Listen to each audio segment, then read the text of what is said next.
Okay, consider this. We have a bicycle moving at 5 meters per second, a car moving at 15 meters per second, and a stationary person, a person that's not moving. Now, relative to the stationary person, the bike is moving at 5 meters per second, and the car is moving at 15 meters per second.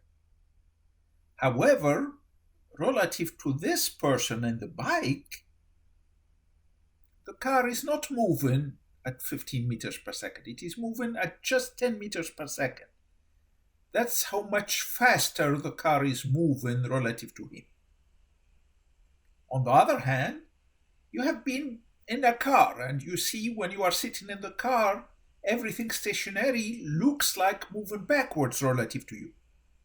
So same thing here, relative to the biker, the stationary person is going to look like moving at 5 meters per second the opposite way.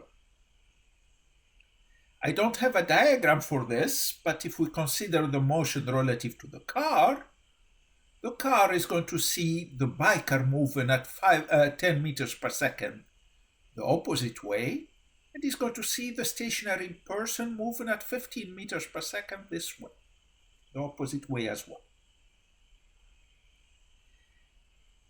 Now, in a more involved situation, similar to what you had in lab,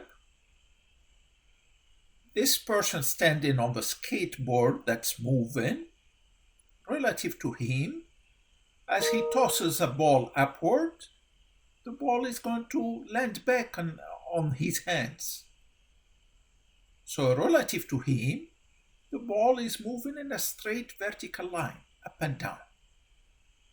However, relative to a stationary observer, the ball is not going to reach the hand of the skater till the skater has moved forward a certain distance.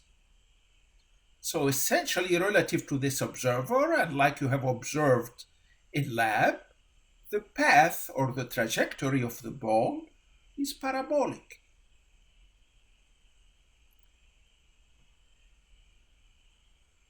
To explain that motion, basically what that's telling us is that motion is relative to the frame of reference relative to which we measure the motion. Okay, as an example, we have two frames of reference here, x, y, z, and x prime, y prime, and z prime. So the position of a point P relative to frame of reference S, x, y, z, is going to be given by RPS, by this vector. However, relative to S prime, the position is given by this vector, RPS prime. Now, notice this vector here that represents the position of frame of reference S prime relative to frame of reference S.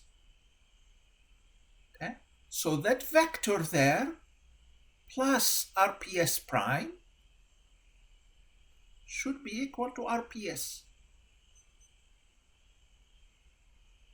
Okay. That's from the tail to tip method.